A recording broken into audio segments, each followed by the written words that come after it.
నాకు ప్రేమతో టిఫిన్ తినేసారా? నువ్వు తిట్లు తిందులే. ఈరోజు హ్యాపీ ఫాదర్స్ డే కదా, షేక్ హ్యాండ్ ఇచ్చి విష్ చేయలేదు, కనీసం వాట్సాప్ లో స్టేటస్ పెట్టలేదా?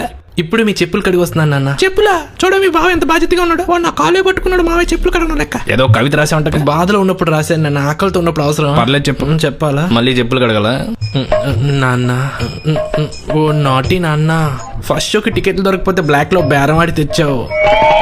లాస్ట్ వచ్చి ర్యాంక్ లో సీట్ రాకపోతే కోటాలో కొన్నావు.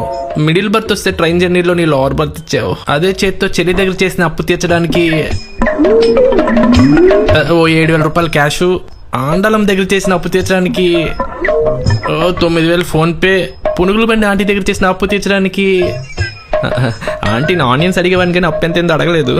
ప్లేట్ నిండా పల్లీ చట్నీ, గట్టిగా అడగకుండా గట్టి చట్నీ వేసేది.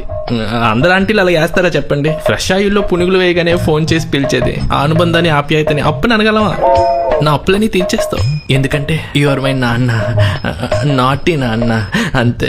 నా కవితలో కోరికలు కొన్ని మీకు కనబడొచ్చు. కవితలో కోరికలు కాదురా, కోరికలనే కవితగా రాశావు. నువ్వు మీ నాన్న మీద రాస్తే మీ నాన్న వాళ్ళ నాన్న మీద రాశాడు. కఠినంగా ఉంటే మీరు కవిత రాశారంటే కళ్ళారా వినాలనుంది నాన్న. వెంకీ, నువ్వు your pushing me very hard యార్. హాయ్ నాన్న. పెన్సిల్ అడిగితే చేతికి పెన్ ఇచ్చావు, చెప్పులు అడిగితే కాళ్ళకి షూ తెచ్చావు, చుట్టడిగితే నోట్లో సిగరెట్ పెట్టావు, బాధొస్తే నీ భుజం ఇచ్చావు, బరువు అంటూ జాతరలో నన్ను దించేశావు, ప్యాకాట్లో మన పొలం తగలెట్టావు, అమ్మ తిడతదని నా ఉంగరం తాకట్టెట్టావు. హాయ్ నాన్న.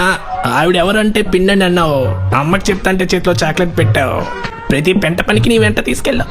కానీ నా సంతకం ఫోజులు చేసి తాతిచ్చిన పాకడ పొలం కిందకిచ్చావు. చచ్చి బ్రతికావు రే. ఊరుకోండి, ఉలవచారు వేసుకోండి.